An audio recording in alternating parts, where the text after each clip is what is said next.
In this next ball handling drill, when we're using objects, we're gonna do what I like to call the cone pickup drill. So what we're gonna do is you're gonna need an even amount of cones. You can use 8, you can use 6. I would suggest you use more than 4, but you can do as little as, I would say 4 would probably be the minimum, up to 6, 8, or 10. So all you're gonna do is you're gonna set up these cones in a zigzag with them stacked, angling all towards the middle. So these two are here angling this way, these two are doing the same, and they're essentially zigzag.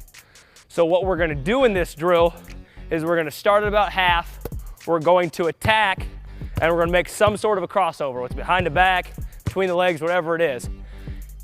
As we cross over, while we're keeping a live dribble, we've gotta pick up this cone, stack it on the next one.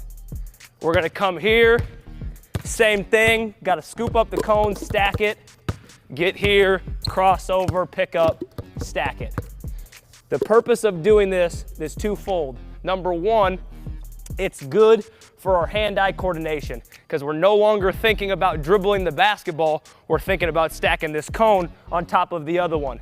So it forces you to learn how to pound that ball while you're not thinking about it. There'll be times in a game where you've got a guy all over you, you're running a play, you gotta get the ball to somebody, and the last thing you have time to worry about is making sure I can control my dribble. Another good reason is that if you come here and I cross over like this, my arms aren't long enough to get down here to this cone. So it forces us in our crossover, whichever dribble we make, we've got to get low enough that I can scoop this thing up and set it down. Now, as I'm here, I'm in a place where I can explode out to this next one, and it works on our crossovers being low, quick, and tight. So let's take a look at what the drill looks like.